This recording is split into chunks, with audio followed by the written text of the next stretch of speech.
देखिए बच्चों, अब हम लोग विद्युत द्विध्रुव के कारण किसी विद्युत क्षेत्र का विभव ज्ञात करेंगे। इसके पीछे वाला वीडियो में हम तीव्रता ज्ञात किए थे, अब हम लोग विभव ज्ञात करेंगे। ठीक, सेम प्रोसेस, सेम तरीका, जैसे हम तीव्रता का निकाले हैं किसी बिंदु पर, सॉरी अक्षीय स्थिति पर तीव्रता के लिए, उसी तरह विभव के लिए भी हमें अक्षीय स्थिति पर सी निकलेगा। देखिए, पहले हम आपको पीछे वाला वीडियो बोल रहे थे फिगर आना चाहिए, फिगर आएगा तभी आपको प्रोसेस आएगा। अगर फिगर नहीं मालूम है तो कोई प्रोसेस आप कंप्लीट नहीं कर पाएंगे। तो देखिए फिगर में देखिए तो क्या है, ए बी एक डाइपोल है, ए पर प्लस माइनस क्यू, बी पर प्लस क्यू। अब ए बी की जो दूरी है वो कितनी है, टोटल बीच की लंबाई कितनी है, 12। अब 12 है तो ये एल एल होगा। क्यों होगा, क्योंकि ओ इसका मध्य बिंदु है, ओ इसका क्या है, मध्य बिंदु, इसलिए एल एल हो गया। अब इसी ओ से आर दूरी पर पी एक बिंदु है जहां पर विभव ज्ञात करना है। आर दूरी में पी बिंदु जहां क्या ज्ञात करना है, विभव ज्ञात करना है। तो बारी बारी से एक एक बिंदु को लेंगे। सबसे पहले बी बिंदु को लेंगे। देखिए यहाँ लिखा है बी बिंदु पर प्लस क्यू आवेश के कारण पी बिंदु पर विद्युत क्षेत्र की तीव्रता V1। तो फॉर्मूला क्या होता है, 1/4 pi epsilon not Guna Q बटा आर होता है। आर का मतलब उस जगह से उसकी दूरी, बी से निकालना है तो बी से इस पी की दूरी, बी से इस पी की दूरी।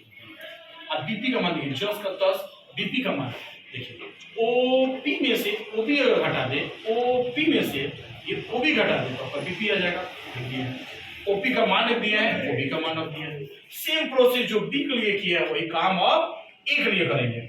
माइनस ए आवेश के कारण पी बिंदु पर विद्युत क्षेत्र की का विभव, क्षेत्र का विभव होगा, की थोड़ा विभव होगा, विभव V2।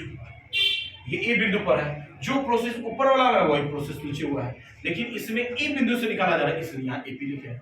अब एपी लाने के लिए ओपी में से ओए, ओपी ओ ए लिख दिए, ओपी का मान आर, ओए का मान एल। अब दोनों प्रोसेस को यहाँ लेके आए, अब लिखे हैं पी बिंदु पर परिणामी विद्युत क्षेत्र का विभव, क्या जी, विभव। अब विभव V बराबर देखिए क्या है, V1 प्लस V2, V1 का वैल्यू, V2 का वैल्यू। ब्लू वाला मार्क वाला बाहर कॉमन निकल गया, ब्लैक वाला अंदर आ गया। फिर इसको सॉल्व कीजिए, दोनों का हिस्से निकाल दिए हैं, तिरछा तिरछी सॉल्व कीजिएगा, इतना आएगा आपका। ये पूरा चीज को सॉल्व कीजिए, इतना आएगा।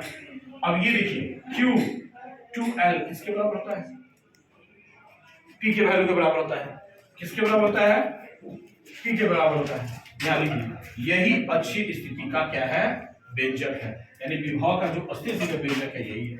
अब हम देख लेते हैं कि ये जो आर है ना, यहाँ ना होकर मान लीजिए यहाँ ना, ये और आगे रहता तो ये एल क्या होगा, बहुत छोटा हो जाएगा, इसलिए एल स्क्वायर का मान हमने क्या लिया है, 0 ले लिया है। ये फॉर्मूला पूरा यहाँ डाल दिया, आर का आर स्क्वायर लिखे, एल स्क्वायर है 0।